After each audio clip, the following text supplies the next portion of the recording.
Boker Tov. I hope everybody had an inspiring Yom Kippur, but not only that, of course, that HaKadosh Baruch Hu was inspired, if I can use such a term, to hear our tefillot. We should have a year of peace, please God. And I don't know how that's going to work in the Olam Hateva, but maybe in the Olam of miracles, please God.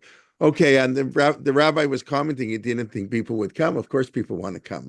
What else is there to do between Yom Kippur and Sukkot except to learn Torah? I mean, they do other things too, but a little bit of Torah. But just next week, please God, just to let you know, on Chol, we will have Dr. Sokolow is going to give a shiur, I believe Sunday night. Now I have to double check, but on V'zot HaBracha, where a regular Parsha shiur, and then we'll have on Tuesday night, David Harbader is going to give a shiur on Bereshit, starting our new cycle. So 2 of the nights of Chol Hamoed, there's no break, between like Sukkot and Parsha learning. So we will, please God, continue that, and those who can make it, great. Those who can't, I understand. But anyways, you can listen to the recording. Okay, Rabbi Leibtag, I'm sorry I took away 2 minutes of your time. Okay. Sukkot, Chag HaSiv, 2 holidays, 1 holiday, same date. That's what we're here for. Okay, Vakasha. Okay, that's one of my favorite titles, because the title is the whole share. Okay, there you go. I got it. Okay. Can we guess what the answers you're going to give? Someone tell me why would you say it's 2 names for the same holiday? You want to give a notes? Why would you say that Chag HaSif and Chag HaSukkot are 2 names for the same holiday? Because they happen at the same time. No. Oh. That's another possibility. It could be 2 different holidays on the same date. No, Shabbos can come out on Rosh Chodesh sometimes. No, two different aspects of it. The holiday has 2 different aspects to it. It's one holiday with 2. Yeah. And what are the 2 different aspects? So one is agricultural. Yeah. And one is historical. Okay. Now, are there any shortage of holidays in the month of Tishrei? No. There's plenty, right? Now, I need an agricultural holiday in the land of Israel during harvest season. So it makes sense to have a harvest season holiday now. So the harvest season, that has to do with the sun and agricultural cycle in Israel. So this is the time of year for Chag HaKatzir. But why remember the desert experience this time of year? You understand my question? Yes. If Sukkot is to remember your experience in the desert, that was like 40 years in the desert. There's no one, and if the first time it's mentioned, I think, is when we come out of Egypt, isn't it? On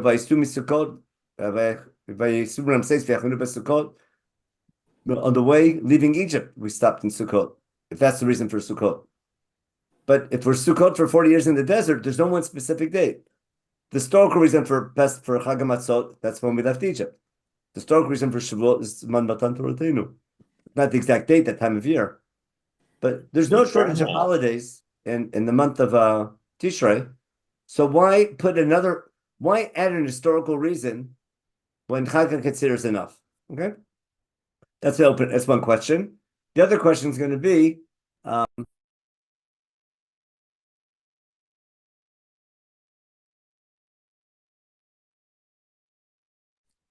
I didn't do that. Okay, Rabbi, you're muted. Yeah, unmute yourself. Yeah. Wait, that was just now that happened, right? For 15 seconds, yeah. Okay. That's all. So yeah, I don't know how that happened. Going back to my other question, there's 7 days of Sukkot and the Shmini Atzeret that we're all familiar with. Now, so another question is Shmini Atzeret, is that historical? Is that agricultural? What holiday is it? Why is Shmini Atzeret not part of Sukkot? Give me the simple reason. The Torah says so. Exactly. But why would you think it is? It's in continuity. Because it's called 8. It's 8 after 7 days of Sukkot. So I want to tackle all those questions today. What's this idea about Atzeret? Just one last question, then I'll get the source sheet. Is there any other holiday called Atzeret other than Shmini Atzeret? Yes. The 7th day of Pesach is called Atzeret. Yom HaShvi'i Atzeret L'Hashem Elohecha Hashem Elohecha. And rabbinic terminology, Chag HaShavuot is called exactly. Now, most people don't realize that Shvi Shel Pesach is called Atzeret in Chumash, and what we call Shavuot in Lashon Chachamim is called Atzeret, and we have to figure out why. And how would you translate Atzeret? Gathering, solemn assembly. Gathering also assembly or maybe stopping. and Stop. it could be stopping too. Atzar. That's all it means to stop. Okay, That's so we right. have to make.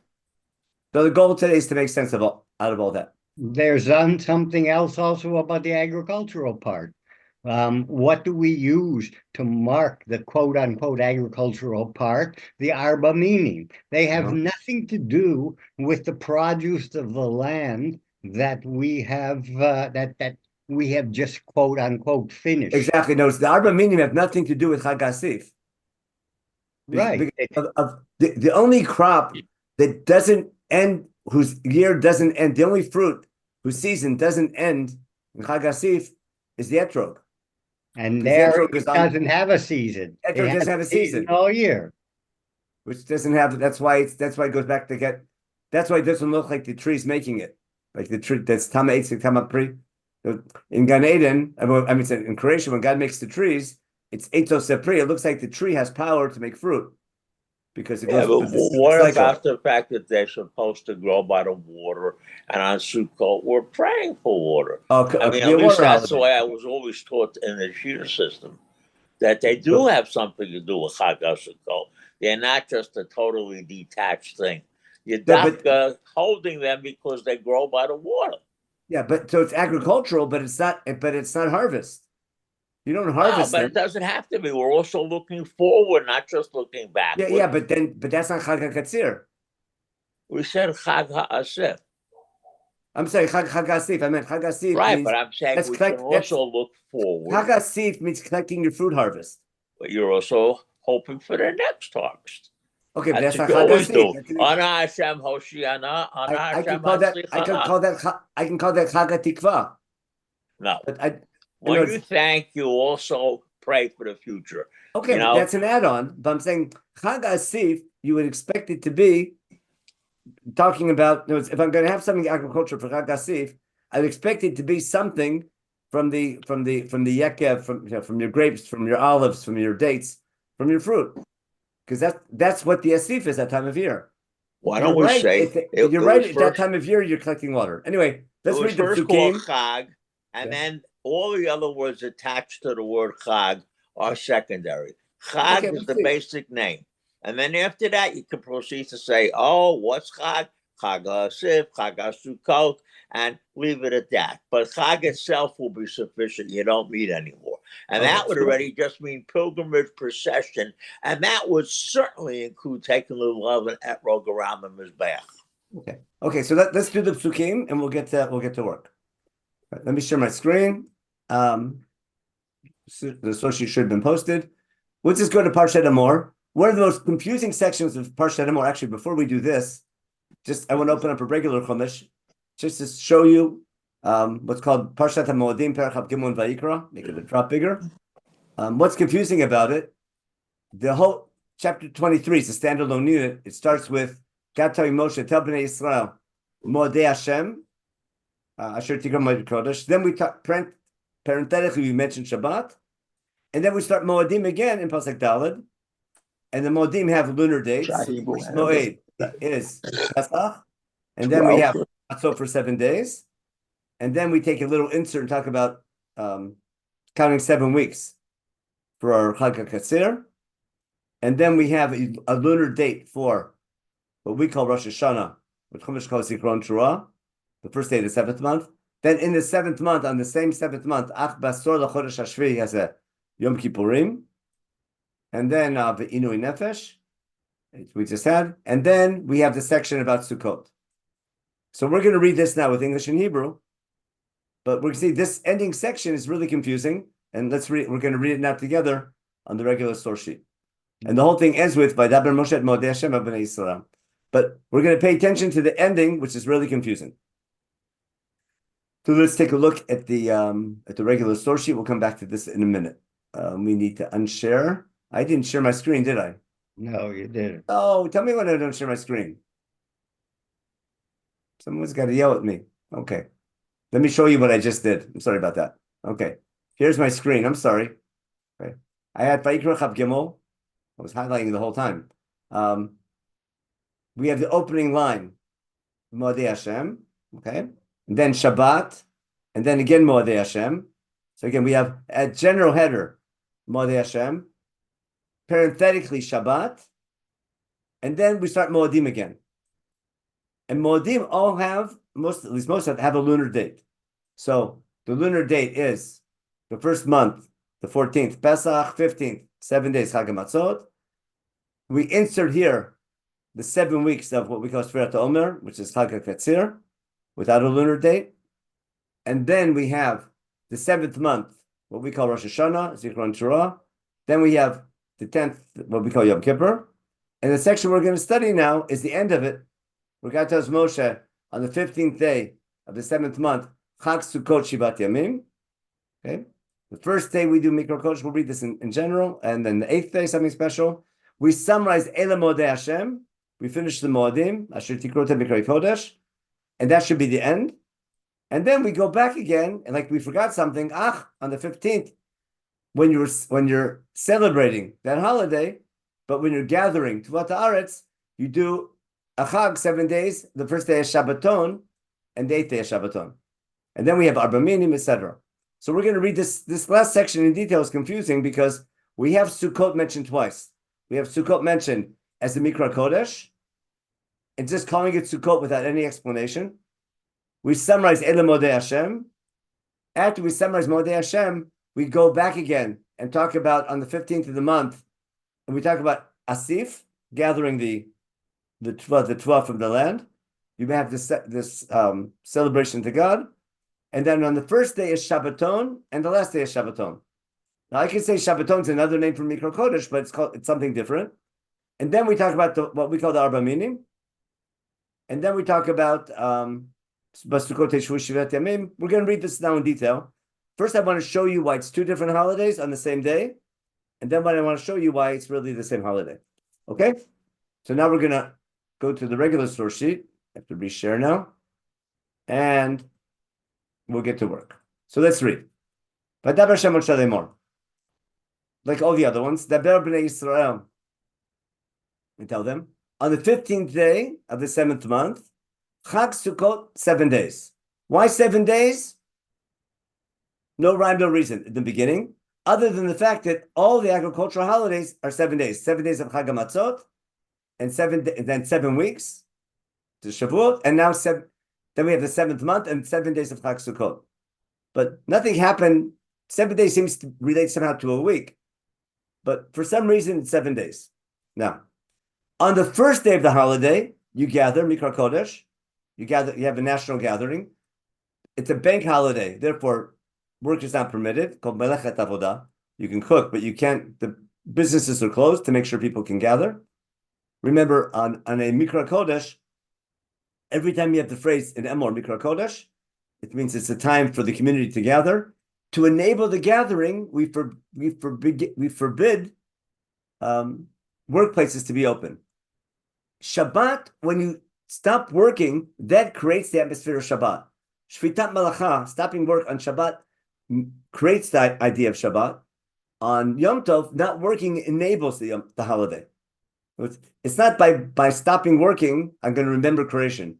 I stopped work, and therefore it's a different definition of work. I'm closing my businesses. I'm closing the marketplace.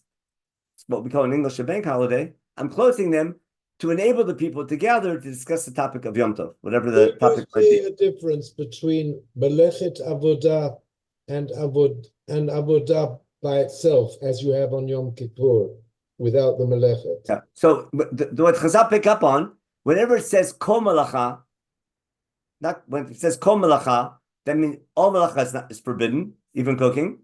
And Kol Melechet Avodah, Ramban explains, is Melacha Shebasadot. Means what we call a bank holiday, or pretty much the way most people don't keep Shabbat, think or keep sort of semi-Shabbat. Like I don't go to work on Shabbos, but I'll do malacha. Like I'll do rabbinic malacha, but I'm not going to the office. So that seems to be the general principle of malacha and Yom Tov. Again, on the thematic level, the reason why we don't work on Yom Tov is in order to enable the people to gather. So that's why I'm closing the businesses. Not working on Shabbat is a different category. It sort of creates the atmosphere of Shabbat. It's stopping creativity. This is simply stopping the marketplace to enable people to gather. That's all. I think that's the Ramban on right here in the beginning of Parshat Emor talks about that. Now, so again, on the first day you have a gathering, can't do any work. Then it says 7 days, you bring it Ishel Hashem, that's all in Parshat Pinchas. And then on the 8th day, a Mikra Kodesh. And you bring a Korban to God, and we call it Atzeret, either meaning to ending or gathering. Again, Kom Lo Tasu, don't do any work. Then we finish Elam Moadei Hashem. Now, if I only had this holiday, there's no reason given for why it's called Sukkot. Has it been called Sukkot before in Chumash or not? Before Parshat Emor, is the holiday ever called Sukkot? Does anyone remember? In Sefer Shemot, we had the Shlosh Regalim, didn't we? What was it called in okay, I'll refresh your memory. Let's open up a Chumash. So take a look in Exodus 23. Chag Katzir B'Korei Masach, that's what we call Shavuot. V'Chag Hasib B'Tzeit HaShana, B'Spachat Masach Min HaSadeh. It's not called Sukkot, it's simply called Chag Hasif, correct? And then later on in chapter 34, there's no Shabbos Chalamoid. Oh wait, we might read this on Chalamoid. What's it say there? Shlosh Pamim B'Shana. Here we go. V'chag Shavuot Taseh Lecha B'Kei Tzirchim. V'chag Hasif Kufat HaShana. So in Sefer Shemot, it's never called Sukkot. Now, all of a sudden, in Emor, the first time it's presented is called Sukkot, without giving a reason for why it's called Sukkot. Everyone follows that? I could suggest lots of reasons, but if someone tells you celebrate Sukkot, I'd expect to hear a reason. But for some reason, Chumash just calls it Sukkot for the first time and doesn't give a reason. Keep that in mind. Now, let's go back to our source sheet again. There we go. One shalat, 2 of these. Wait, is that a question? You could take. Oh, I think I better mute. 1 second. I better mute. 1 second. Oh, we're muted. Okay, we're back on. Share my screen again. Let's go to the source sheet again. Now, take a look. So again, I finished Elam Moadei Hashem, and the first thing I have about Sukkot is simply that it's called Sukkot, 7 days, the 8th day, Mikra Kodesh, and that's it. And I summarize Elam Moadei Hashem. And what do we do on them? We don't do work. We bring in Isher in Parshat Pinchas, and the times of gathering. Now, in addition to other times of gathering and other things we bring to God. Now I sort of have like a footnote to the whole section. Ach like how be it, whatever they call it here in English. Alas, okay? On the same 15th day of the 7th month, when you're gathering, listen carefully. Remember what you were talking about before? But we're discussing in the beginning. When you're gathering your Tuah, in other words, during Chag Asif, what we've talked about before, okay? Have a holiday for 7 days.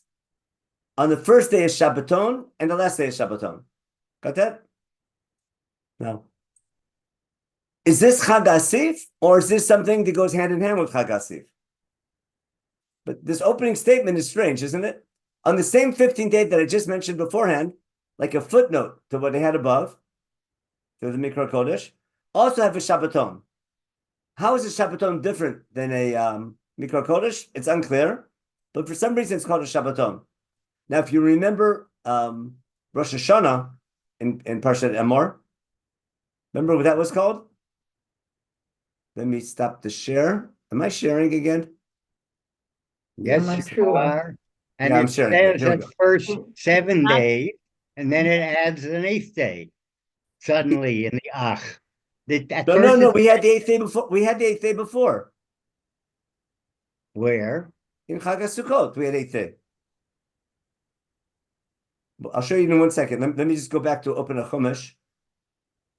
I want to show you back to Vayikra. Where's Vayikra?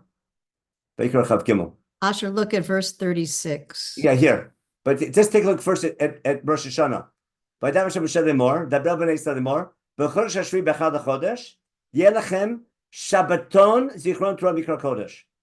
So we have one holiday, first day of the 7th month. It's called both a Shabbaton, the holiday Zichron Torah, and it's a Mikra Kodesh. So it looks like Mikra Kodesh and Shabbaton seem to be almost the same thing. But it's unclear why we're using two names for the same idea. Now, then we got to Sukkot.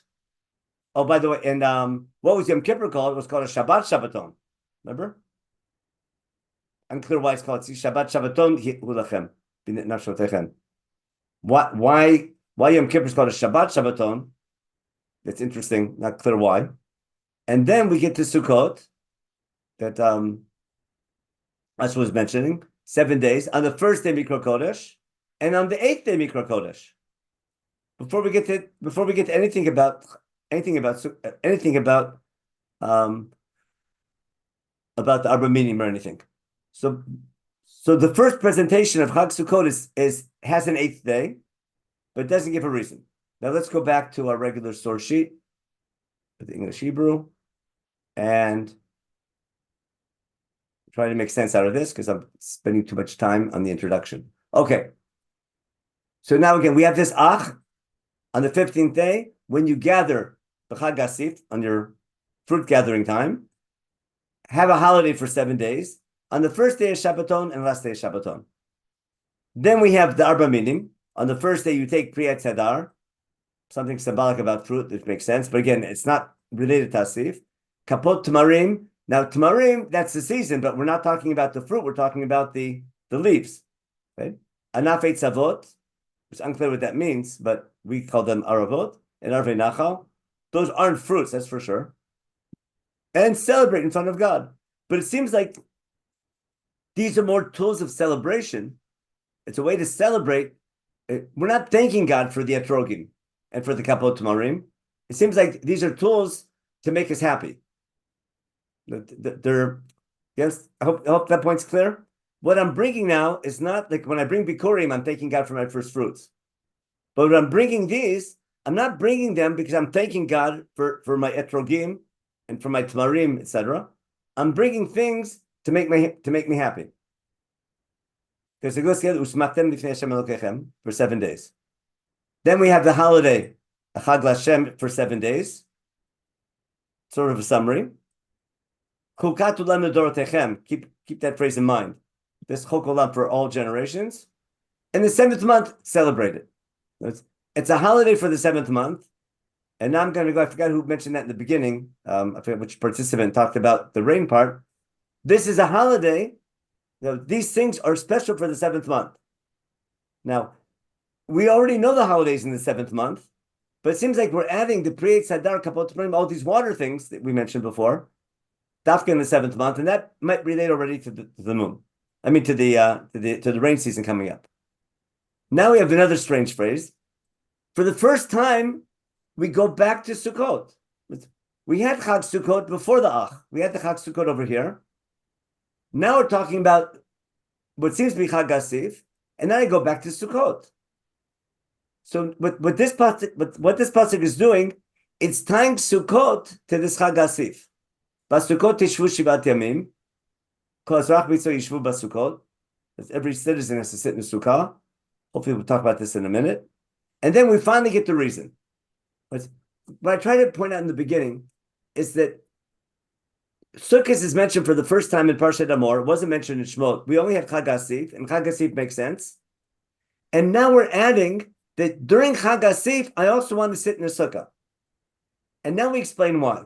Let me get right here because this is my key point of this year. This I think will be a chidush. In order that your generations will know, Basukot hoshafti et bnei Yisrael. How would you translate hoshafti into English? I made them sit. I made them sit. Are you a teacher, Ruth? Yes. You ever put a student in the corner? I made you have to stand in the corner, right? It's not that we were sitting in this, we were in the desert and God watched us in the desert. God made us, we'll see in a minute, God made us suffer there on purpose. When I took you out of Egypt, I'm Hashem your God, I'm Hashem your boss. What I want to point out, this is my key point, I'll just develop it here in case you didn't follow till now. My point is, I don't need to remember what happened, I need to remember why it happened. I don't need to remember that, I was stuck in the desert, God did me a favor and took care of me. because I was stuck there. God purposely put me through the desert experience to train me for a purpose. We'll read about it in a minute. And I need to remember my training and its purpose. I don't need to remember that out of gratitude that God took care of me. I need out of servitude to remember how to serve God, why it was necessary for God to put us in the sukkahs for 40 years before we could have the land of Israel. Hope that's clear. Now, what do I want to compare it to? When we talked about the Exodus, I want to tie this, we'll see why, to remembering the Exodus. I don't remember only that God took me out of Egypt. I remember that he put me into Egypt to take me out. That goes back to Brit Ben of Tarim. We discussed that a lot. Pesach time. I'm not thanking God for, taking me out of Egypt. I'm thanking God for putting me into Egypt to take me out of Egypt. So when I receive the Torah, he can tell me, remember you were a slave, remember you suffered, remember how you were mistreated, and when you become a nation representing God, don't you dare do to others what the Egyptians did to you. And that's all through Sefer Dvarim, and in Parshat Mishpatim, and in Kedoshim to you. I'm sure we've done that before. There's a big difference between recognition, expression of gratitude, and recognition of destiny. Now, here's the key point now. Chag HaSif, every society has. And this is this time of year. It's the main holiday is Chag HaSif. Because this is the time of year. The way God wants you to celebrate Chag HaSif is to remember the desert experience during Chag HaSif. And now we have to explain why. Because what I need to show you is why it's critical to remember the historical event of being in the desert, not out of gratitude for God taking care of me, but rather there must be some very deep connection between thanking God for our produce and Chag HaSif at the end of our fruit harvest and the need to go through the desert experience. And the answer is so simple. It's simply black and white in Sefer Dvarim in Parachet. So we're going to read it. We're going to go now to Dvarim Parachet. I'm going to switch to a regular English Hebrew. This is going to be my review in Hebrew. I'm going to switch now to a regular Chumash. Dvarim chapter 8 is nice and simple. It's like so straightforward in Moshe Rabbeinu's speech. Let me open up a Chumash right here. Deuteronomy chapter 8.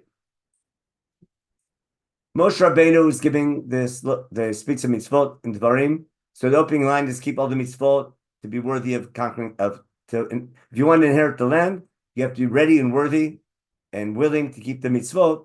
Otherwise, he won't help you conquer it. That's the opening line. He repeats it 10 times in Sefer Dvarim. Here's the commandment to remember the desert experience. Moshe tells him,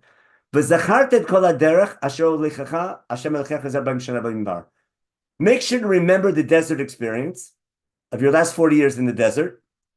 What was its purpose? Leman anotcha. That's, I wouldn't say to torture you, afflict you. Remember, we just had inui nefesh. In other words, I made you suffer in the desert, lenasotcha, as a test, as an nisayon, to train you, to know will you follow my laws or not. In other words, I call this Sinai University. Before we can get the land of Israel, we need to go through basic training. It should have been a year. Remember, there were 10 tests that God gave the first generation numerous experiences to get them ready for becoming God's people in Israel. After Chet HaMerachlim, God says, I've had it. He could have destroyed all the troublemakers and made a nation out of people like Moshe Rabbeinu. But Moshe Daven says there'll be a Chilo Hashem, and therefore the conclusion they reached was, I can't kill them, but I can't bring them to Israel. We have to wait for a new generation to grow up and let them die naturally. We have to wait 40 years now. This new generation has been training now for 40 years in the desert, basically suffering in the desert and having to eat manna and not being able to make a living, being totally dependent on God. Now Moshe Rabbeinu summarizes. Vaya'ancha vayarivecha. In other words, he made you suffer and made you hungry. And in your hunger, then he gave you food. In other words, these are the way I understand the pasuk. It's not three synonyms. It's not he made you suffer and he made you hungry and he gave you the man, but rather he made you suffer in the desert. He made you hungry in the desert, and then he gave you the manna in the desert to solve your hunger. Got it? Kama, and then he gave you the man, food that you never saw before. Okay, to teach you that what we don't live to eat, we eat to live. Believe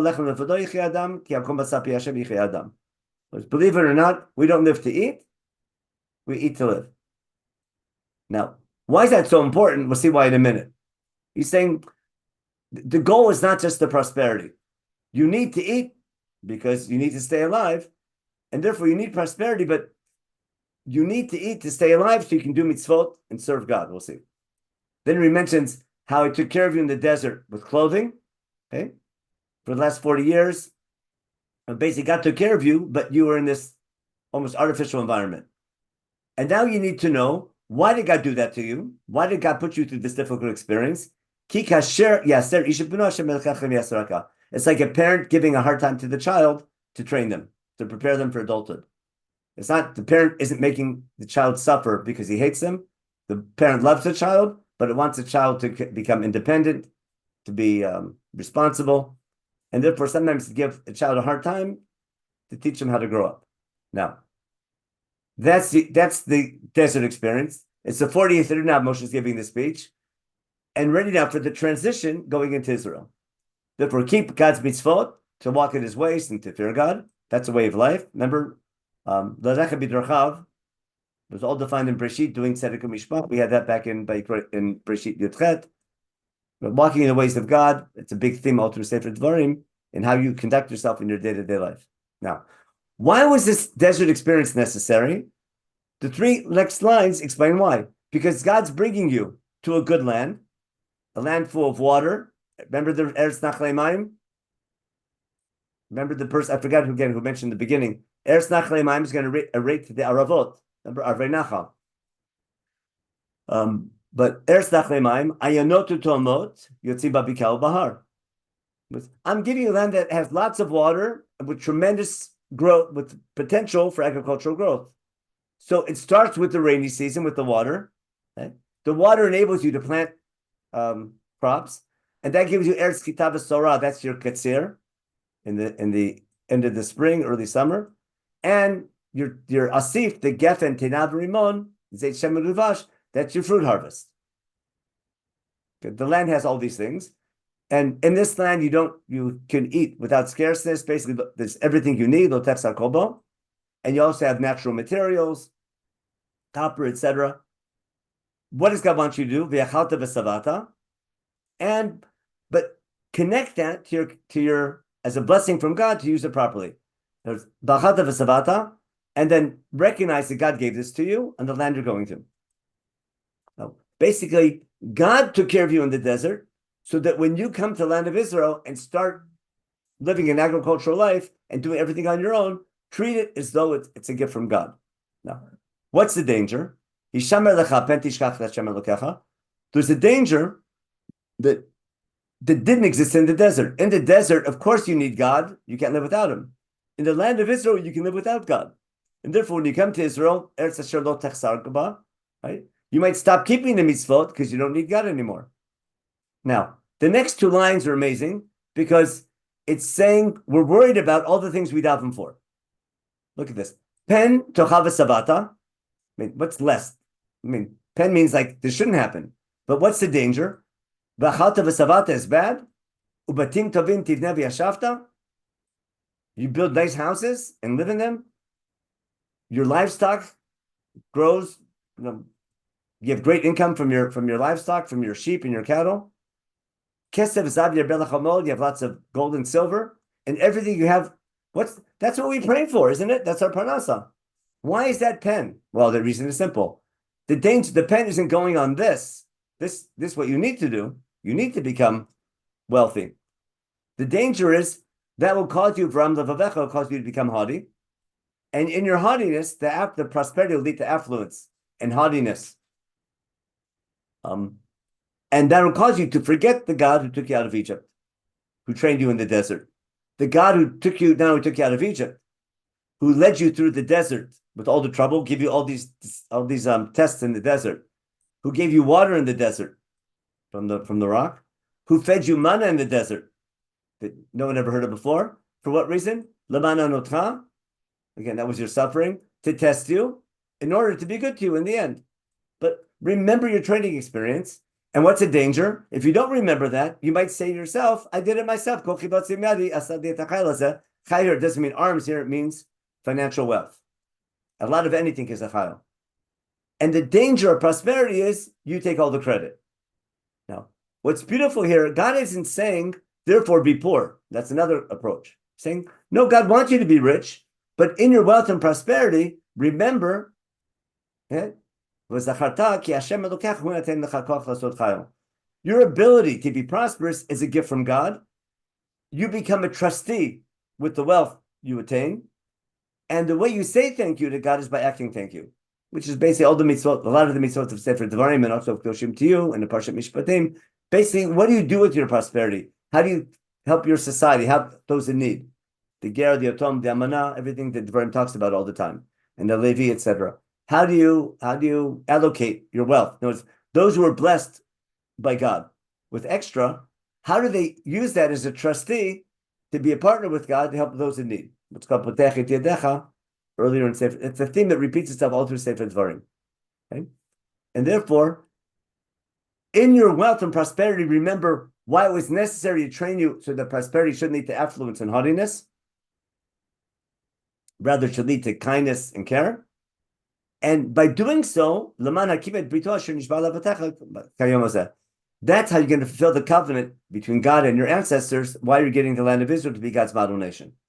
And therefore, if you forget this and serve these other gods, I have to throw you out of the land like I did to the nations that I threw out because of you.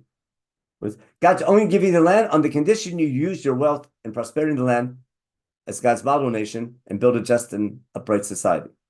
Okay. Now it's going to be as easy as, let me just summarize it now in Hebrew, and you'll see how what Chumash is up to, how it makes perfect sense. Let's go back to our source sheet. In the Hebrew, I just did a quick summary of everything we just did. In Devarim, Moshe is talking about the dangers, the spiritual danger of the land of Israel, and I needed training in the desert to make sure that the danger doesn't play itself out.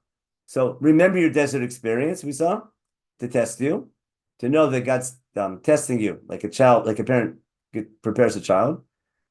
The land of Israel is really, really good, but the danger is, in all your wealth, you're going to come, you'll become haughty and forget God. But you have to remember, and you'll say, you'll become haughty and boasting, and you won't do the mitzvah properly. So remember in your wealth that He gives you the ability, and then not to say thank you, but act thank you. Now, so we discussed the danger of spiritual prosperity, the need for the desert experience, right? And we compared it to the need for the Exodus, and now we have to explain all the holidays. Watch how simple it is. Okay? All the holidays have a theme that relate to every day of your life, but once a year I go crazy about it. I'll show you this instead. We used this Mother's Day analogy many times, didn't we? Hope you all remember every day is Mother's Day, but once a year we go crazy about it to make sure every day is Mother's Day. Every day I have to remember the Exodus. Once a year I go crazy about it to make sure, to sort of, as a booster shot, to give meaning to my daily memory. The reason I go crazy once a year is to apply it every day of my life, because the way I thank God for the Exodus is by acting properly every day of my life, being sensitive and remembering I was once a slave, I was mistreated, don't do that to others. The same thing, the need to use your prosperity as a tool to serve God, not to let prosperity lead to affluence and haughtiness, but lead it to kindness and righteousness. I need to remember that every day of my life. Once a year I go crazy about it. So therefore, just like you need to remember why God put me in the desert, just like you need to remember why God put me into Egypt to take me out of Egypt once a year, but every day of my life. I need to remember every day of my life why God put me through the desert experience every day of my life to train for it. But once a year I go crazy about it. When is that? Now, so I come out of Egypt, I have the date. I was 40 years in the desert, but I need once a year. What's the best time of year to remember not to let prosperity get to your head? When prosperity is the greatest. What's prosperity the greatest? In Chag HaSif. Now you see it's all the same holiday. In other words, the holiday is Chag HaSif. Of course, that's this time of year, that's Chodesh HaShvi. But in my Chag HaSif, this is the best time of year to remember why God put me through the desert experience, why God not took care of me in the desert, but made me suffer in the desert to teach me we don't live to eat, we eat to live. It's a life of meaning. It's not letting the need to be prosperous, but not letting prosperity get to your head. And don't tell me that's not an important message. It's a universal message. And as God's people, we have to be shining with that. That's our philanthropy, and that's our kindness, and that's what we do with our wealth. And that's how we sanctify God. They didn't have grocery stores. What? They didn't have grocery stores. You're filling up your storehouse with all of the tov, and you now look and you see that you have enough food to last you for the next year. Not just you and your neighbors. In other words, you store what you need, but you're storing also, you become, you remember the Yosef story? Yosef's dream was exactly this, wasn't it? What was God telling Yosef? What was Pharaoh's dream? For the next 7 years, you'll have what happens usually every year, right? In Egypt is having in cycles, got it? To be 7 years of tremendous plenty. But the purpose of the plenty years is to provide you for the years of famine. Because what keeps the lean cows alive in the dream? Right? The lean cows eat the fat cows. That's it. Yosef figured that out. Meaning, what was God telling them? In 7 years from now, there'll be a tremendous famine. I'm solve the problem for you because I'm giving you 7 years of plenty. So save the plenty during the plenty years. Don't overdo it. And save them for when you need it. That's storage, like Asha was talking about. Now, what they should have done, Egypt, they should have stored it.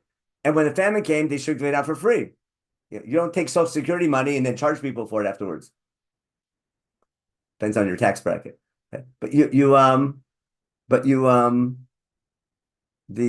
was I telling you? But you got that point? So it could be now, did that lead to our enslavement in Egypt? Is that why the Egyptians hated us? No, that's an interesting question. Yosef stored up all the grain from the people, and then he charged them for it afterwards. No, was that a reason? Anyway, that's a class on Sefer Bereshit.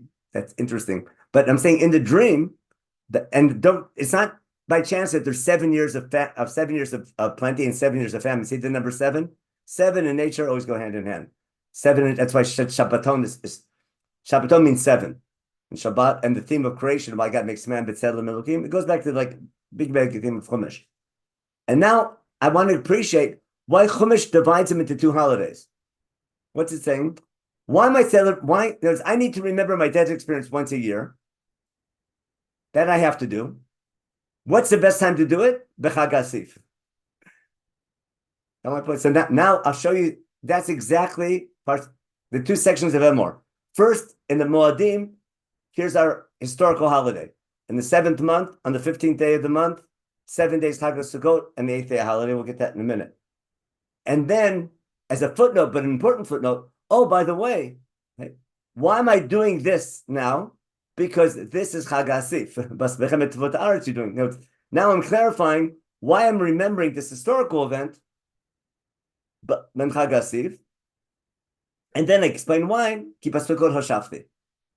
Let's look at the psukim again. I think now it should make perfect sense. I'm trying to explain this strange presentation that Chumash is doing. Is coming to emphasize this point is so important that it needs to be emphasized through structure. Now, if we go back to the psukim, here's what we did. Where are we? Remember, first we present Sukkot, just very bland, right? But bland as could be. Sukkot, 7 days. No rhyme, no reason, right? On the first day and on the 8th day. Why 8th day? Unclear yet. Called it Aseret. And we finish Elam Modei Hashem. And then, oh, by the way, to highlight, what should the read about? What's this Chag Sukkot all about? That was our last topic. Oh, by the way, this 15th day of the 7th month is when you plus bechemet tvotar. That's your grain harvest. Agreed? Celebrate for 7 years. On the first day, have a Shabbaton. Shabbaton relates again to agriculture and the sun. On the 8th day of Shabbaton. And then be happy that day and do things to remember rain. Why? Because if you use your prosperity properly, God will give you rain at the right time. The way you get rain to be deserving of rain. I'm bringing these symbols of rain and water, like someone mentioned in the beginning of the share, but because the rainy season is coming up. But we're not praying for rain We're showing God we're worthy of rain.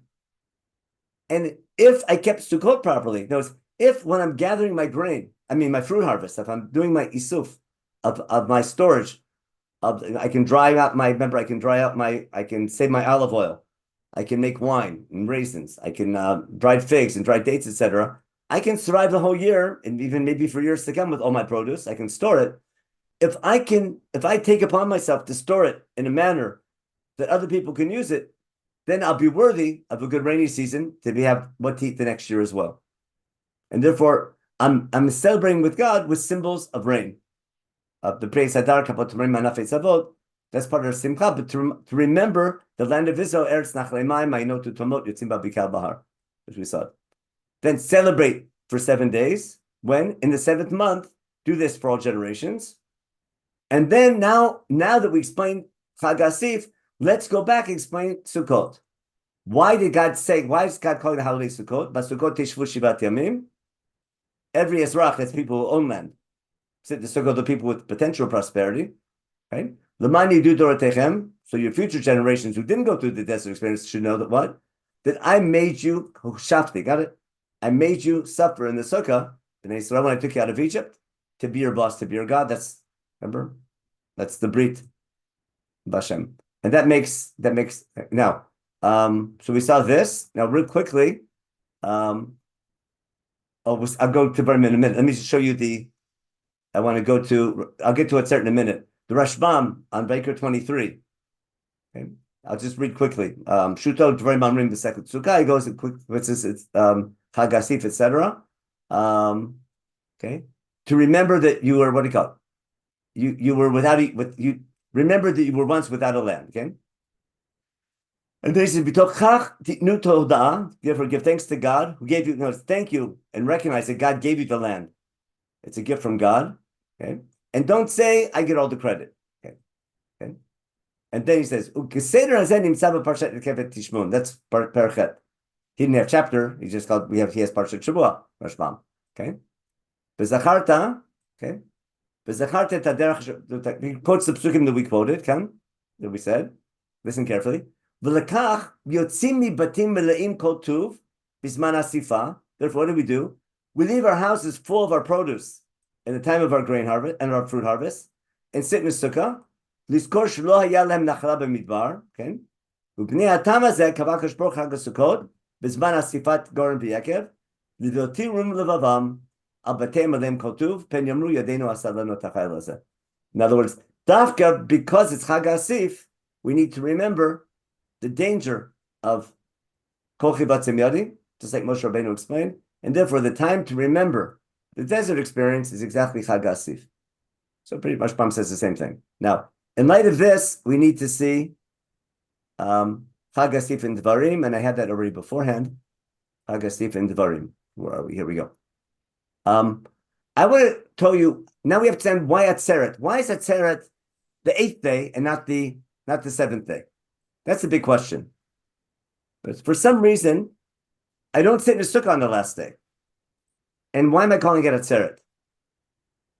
So first, let me show you the first time you have Atzeret. So you have Shmor Chodesh Aviv and Mek Pesach. Remember, it's from Dvarim 16.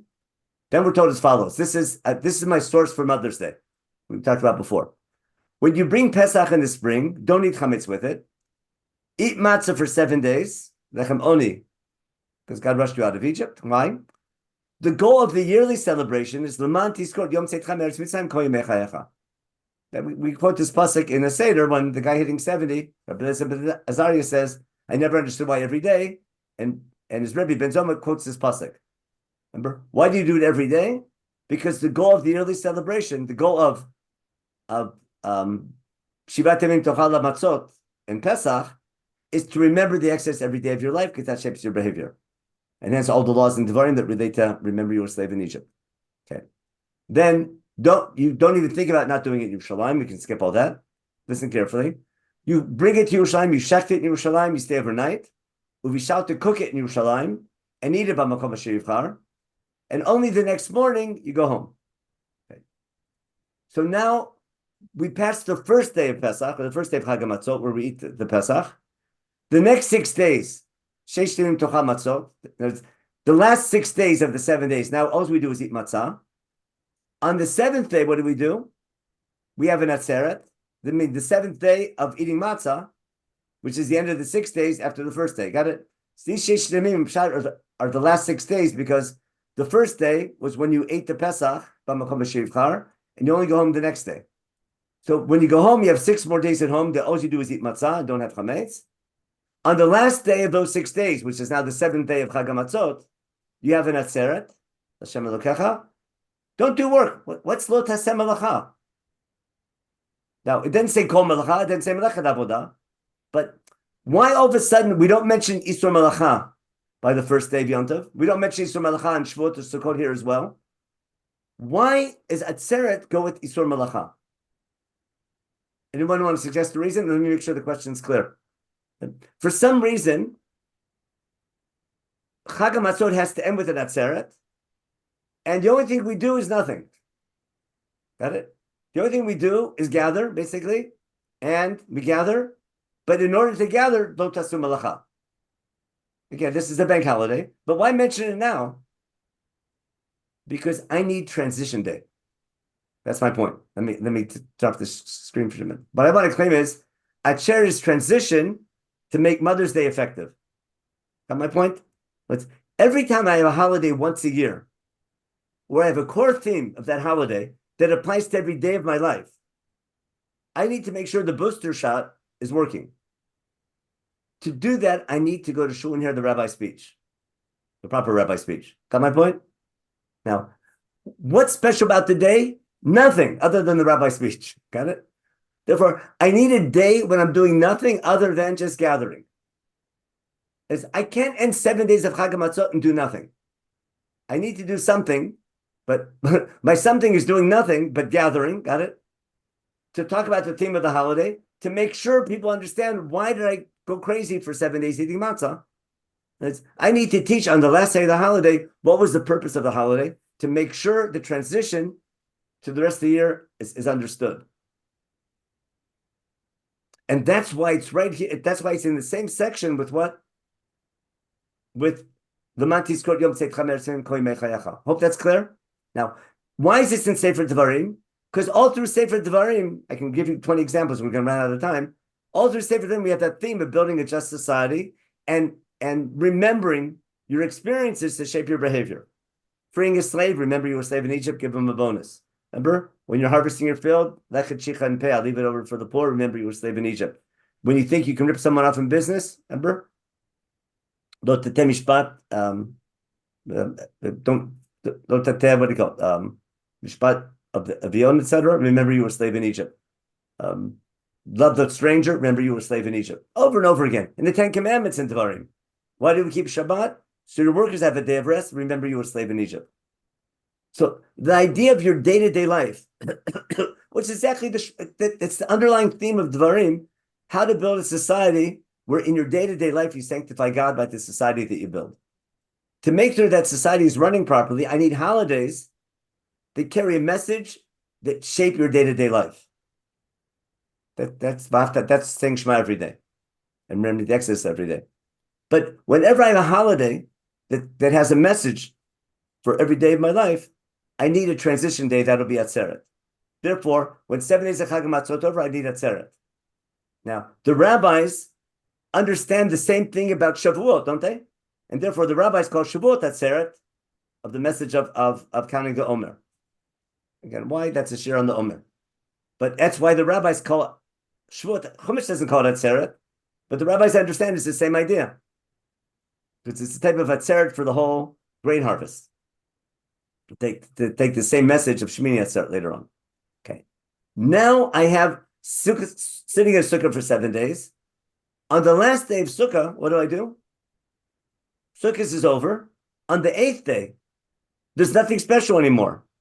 It's a super duper Atzeret where what's special? Absolutely nothing other than doing nothing and going to hearing the rabbi's speech. And that's Atzeret. And that's why Atzeret means to stop. What's stopping? The holiday is over, but I'm gathering because it's about transition. To make sure that the holiday is working right. And that's why I need an Atzeret at the end. And that's why in light of Shvi Shal Pesach, that's there in Dvarim, and it fits so beautifully into the theme of Dvarim, and to the whole idea that I said, Lamantis Kor Kol Yimei Chayecha, that you had in Dvarim Perek Tet Zayin. And that's exactly, remember at your Seder, that's why we quote Rabbi Eliezer ben Azariah with the rabbis in Bnei Brak, to make sure, remember, pretending like he didn't understand why he does it every day, so we could quote his Rebbe, told him, look what Chumash says. And now Shmini Atzeret has a beautiful meaning. If you know the halacha, Rabbi Shea, correct me if I'm wrong, I think there's halacha that on the last day of Sukkot, we take the kelim of the house from the sukkah into your house, right? You're supposed to take the kelim from the sukkah into your house. Chutz La'aretz, it's a bigger problem because you don't know, you can't decide when Sukkot is over. That's a different issue. But the idea is you take the kelim from the sukkah into your home. Because you never leave the sukkah, you take it with you. Got the idea? When guys in Yeshiva, we never leave yeshiva, you take it with you. Because when something's important, you don't leave. We don't leave Har Sinai, we take it with us with the Mishkan. We bring it to our shul. And that's the key idea of Atzeret I'm trying to get across. Now, is Shmini Atzeret just for the 7 days of Sukkot? It could be. Or it might also be an Atzeret for what? For the whole 7th month. Now, someone give me a proof that Atzeret might also relate to Rosh Hashanah and Yom Kippur and their themes. It's a Leave the sukkah. Tekufat Hashanah. I want a technical one from Parshat Pinchas. Remember, what's the Korban on Shmini Atzeret? One par, one eye with 7 kvasim. 117. Korban. Remember Pazar Kashav? One par. The same Korban that you bring on Rosh Hashanah and Yom Kippur, the same Musaf, is what you bring on Shmini Atzeret. Now, remember the beautiful Chazal, just give me one more day. That's the idea behind it. One more day for the transition. You can't sit in a sukkah your whole life. You got to get out of there. I need one more day for the transition. It's like commencement, graduation. Something's over. I need that transition day. That's why graduation is also called commencement, isn't it? I'm beginning something. At the graduation speech, do I talk about what we did in college or what we're going to do now as professionals? That we got educated, supposedly. That's why people sit in the sukkah on the Shmini Atzeres without a bracha. It's a continuation, but it's the end of the brachas. Okay, it could be. Our has to do with stuff like the Yoma. It gets really complicated because in Israel you don't sit in the sukkah on Shmini Atzeret. We sit in the sukkah in America because of suffix of what. It's a big machloket. Should you or shouldn't you sit in the sukkah? It's really complicated.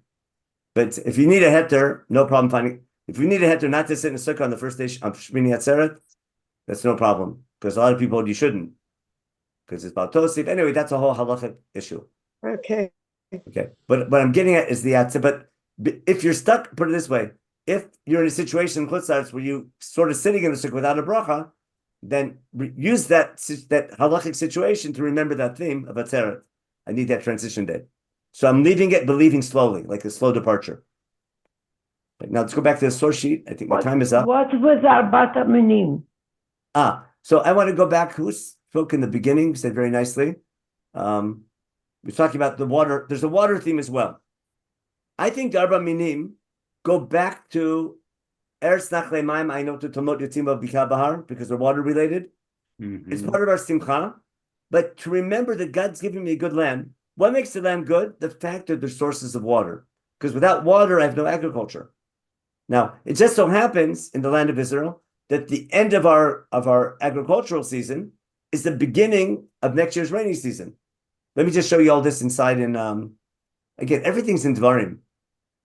You would think there'd be a mitzvah to study Sefer Dvarim on the last day of Sukkot. Anyone know what I'm talking about? Hakel. Hakel. And on Hoshana Rabbah, what's our custom on Hoshana Rabbah? To study Sefer Dvarim, isn't it? Yeah. It's not just because of a Hakel. It's the same reason why Hakel, we read Dvarim for Hakel. Because that's the law book. The laws in Dvarim are the ones that guide our day-to-day life and make us a nation worthy of representing God. Now, I was about to show you something. Yeah, go ahead, Marty. Could that be some of the connection why people stay up on Menachem because the tikkun will allow Menachem maybe to stay up to learn the board. Exactly. No, we're staying up to learn. That like we want to end the holiday in a high to remember Hakel, but Hakel was only every 7 years. Every year indeed to learn Sefer Dvarim, because the laws of Dvarim are exactly the transition. Was the idea of Lamantis Kol Kol Mechayecha is in Dvarim. The idea of Atzeret is in Dvarim. The idea of Atzeret for Chag HaMatzot is in Dvarim, and then the and Shmini Atzeret itself, Emor it's basically it's the highlight of Parshat Emor. Now, what are the Moedei Hashem? What's God saying? Let me just end by. I want to show you the same thing back when the holidays were first presented. If I go back to, we did this way back. If I go back to Shmot, where's Shmot here? Exodus 30. We're in 23. Yeah. Remember the first time we had the Shlosh Regalim? We had all the laws of Parshat Mishpatim, 3 chapters of laws, primarily Beinam Lachavero. Remember, we had Midbar Sheker Terchak, we had returning lost items, we had Shochad Lo Tikach, we had V'ger Lo Tochatz, that same thing. 6 years work your field, the 7-day Shemitah, but in order for the Evyonim to eat, it's a social reason for Shemitah. Even Shabbat, work 6 days, 7th-day rest, so your workers have a day of rest. And then here's the key transition line. Everything I just told you in Parshat Mishpatim, Kol Shematechem Tishameru, make sure to keep all these laws. Don't you dare mention names of the Canaanite gods. That's the rain god, the fertility god. That's God, Baal, Asherah, sun god, moon, all the different gods of the Canaanites. Right? Instead, come 3 times a year to visit me. The beginning of the Aviv, Chag HaMatzot, Chag HaKatzir, and Chag HaSif. Remember? Come, I want to see you in my office. Come to be seen by God, to remember what to do with your prosperity, to remember not just to say thank you, but to act thank you, and remember why God's giving you a good land and blessing it. So he's saying, if you want a good harvest, make sure to keep the laws of Parshat Mishpatim. This line, this transition, okay? Remember, keep everything I just told you, and don't you dare go to other gods for your agriculture. Instead, come to me on the key times of the agricultural year to remember, basically to say thank you on these times, but to act thank you the rest of the year. And that's why the holidays need an Atzeret to close them. Now, Atzeret is so important, it has its own theme later in Parshat Emor. It will take the Shosh Regalim, and Emor is going to develop it into a wider theme. But the Sukkot, again, has this double nature, because all the korbanot are doubled as well. Remember, instead of 1 ayah and 7 kvasim, it's 2 elim and 14 kvasim. Because on the one hand, it's like Rosh Hashanah Yom Kippur, where I'm worried about the upcoming year, because God's judging us for the outcome of the upcoming year. But his judgment of how he's going to judge us in the upcoming year, which is determined by the rainy season, is going to be determined by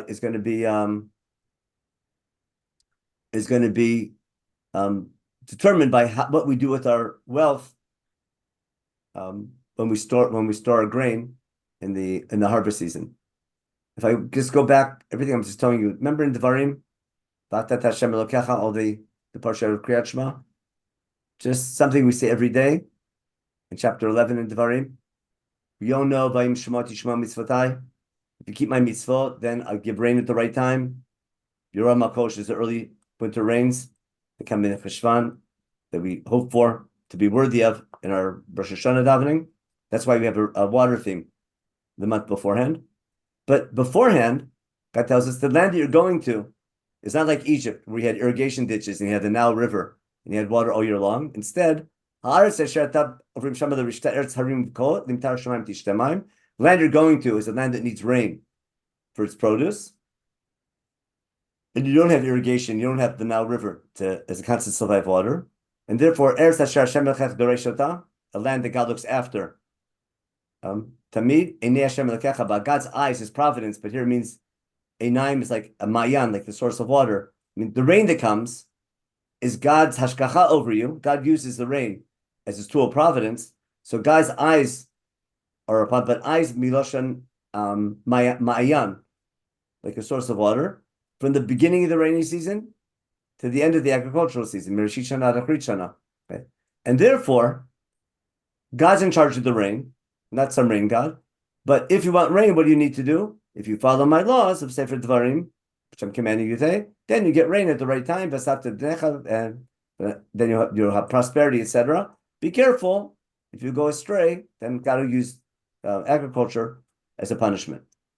I think the theme is, all through Dvarim, the theme is so crystal clear. I'm just trying to explain why, how the theme of Atzeret fits so nicely, and how that whole Parsha of Amor, why I'm separating Sukkot and then Chag HaSif, and then explaining Sukkot to explain why it's really one holiday. The main holiday is the agricultural holiday, but it's exactly the best time of year to remember the historical event and its purpose for every day of your life.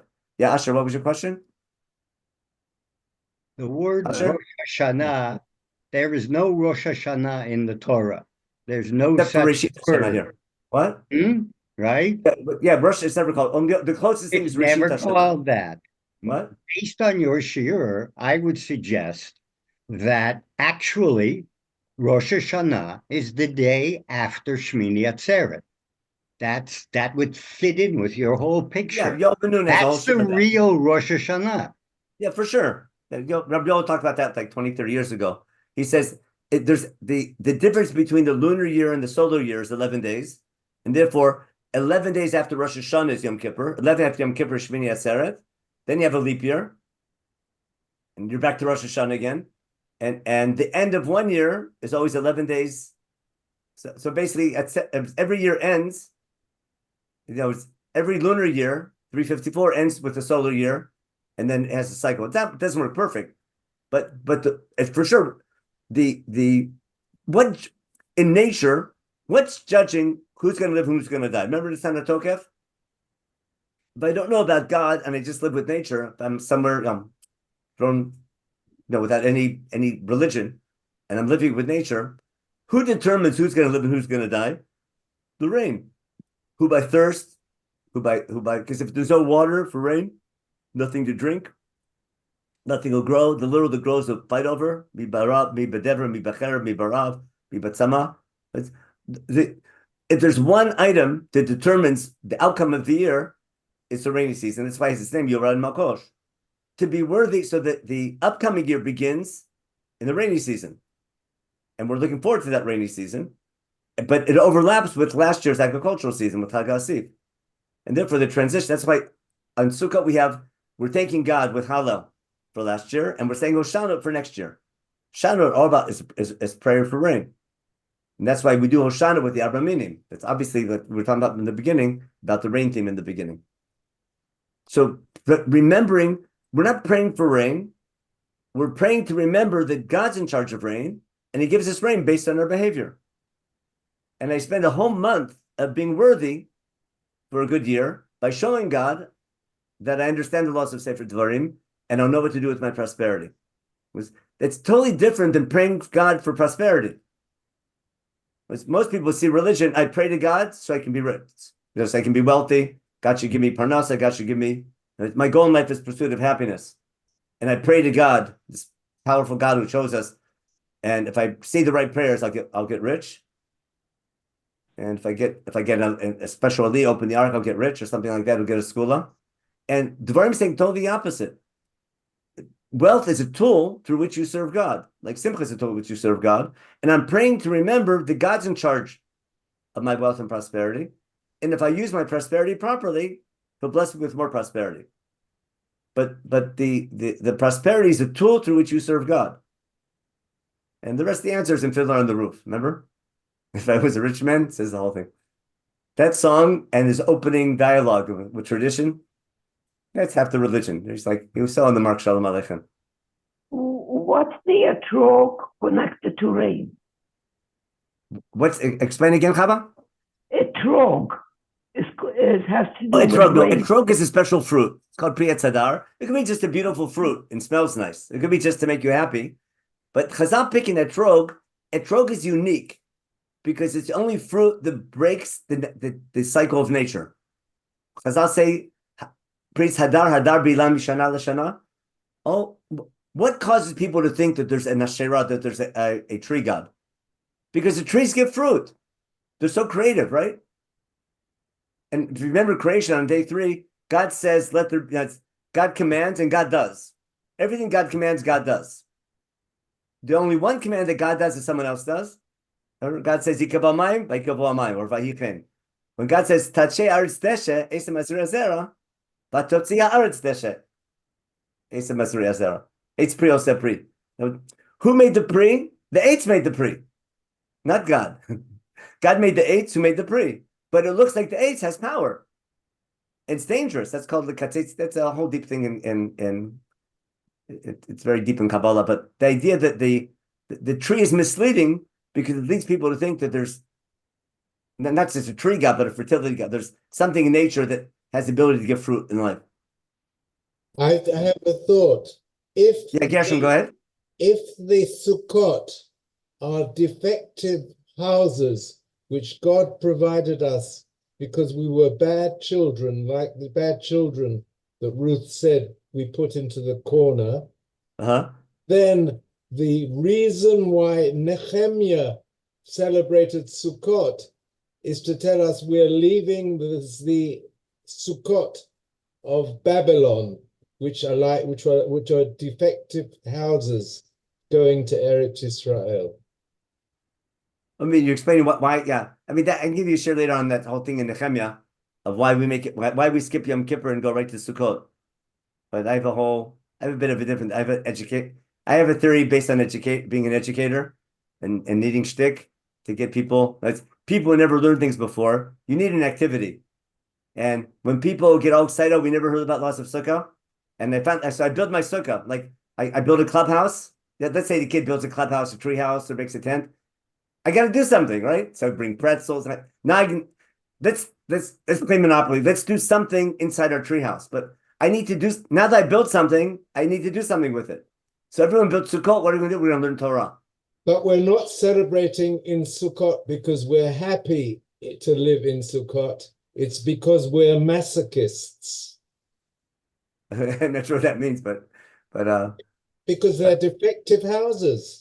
Like the defective houses that we would have lived in Mitzrayim and in the Midbar. Remembering how bad life could be? Pardon? Sorry? We're supposed to remember how bad life could be if we didn't have a good.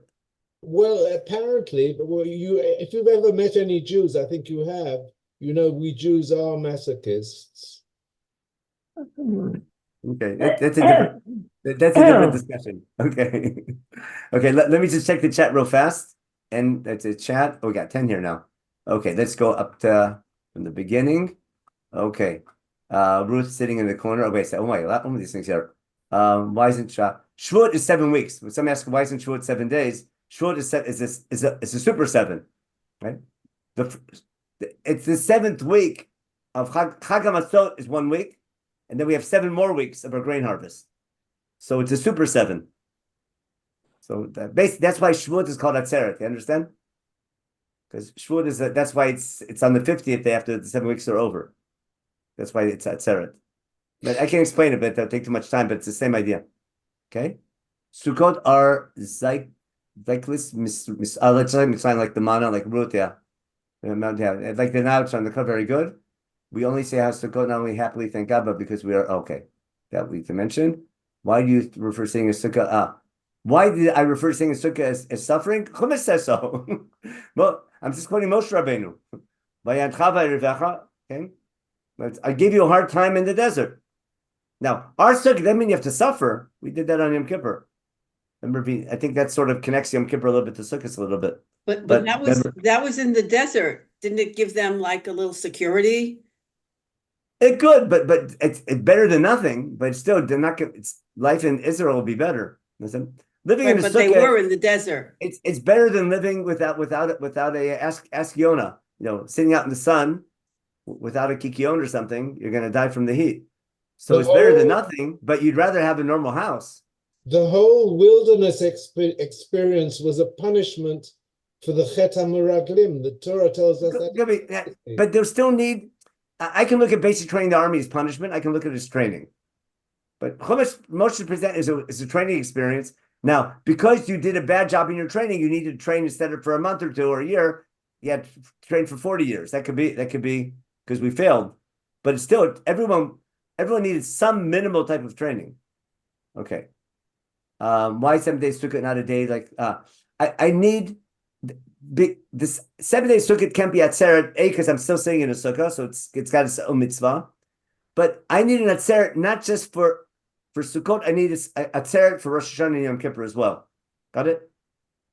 So I need a super duper atzeret. This for I have my 7 days, and the 8th day is going to be my closure. But to make sure say I do nothing, but it's not only closure for Sukkot, it's closure for the whole 7th month, holidays of the 7th month. And that's why it sort of closes all the Shalosh Regalim. It's a super duper atzeret. I would ask the other way, why don't I have an 8th day for Chag HaMatzot? Why 7 days? It'd be 8th day. But that's exactly what Shavuos is, basically. Because when the 7 days come over, I'm starting the cycle of 7 weeks of 7, and the 50th day is my 8th day. It's my 7 weeks, and then when the 7 weeks are over, it's day 50. That's why when Chazal call Shavuot Atzeret, they're right on the mark. They know what they're talking about. Okay. Why can't transition be on the 7th day like Pesach? So we answer that. Okay. Shmini Atzeret is dafka when we leave the corner ending. Zecher Yitzat Mitzrayim, punishment, and rejoin the good of children of Israel in the class. Okay. That's very good. They're taking asked Ruth before. Okay.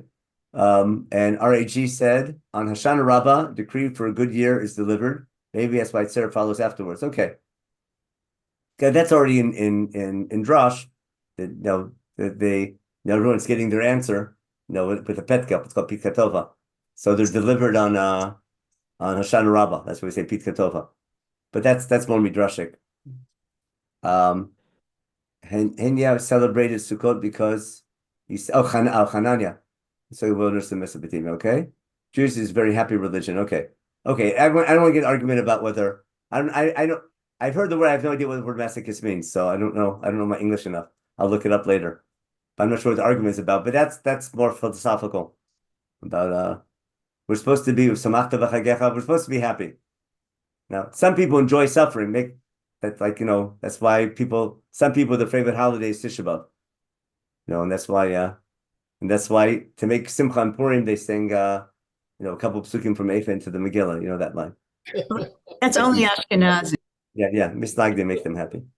Okay, anyway, I'm way over time. So we'll stop here. Everyone should have a Chag Sameach, and we pray again for, we need a lot of tefillot. Hopefully, got answers.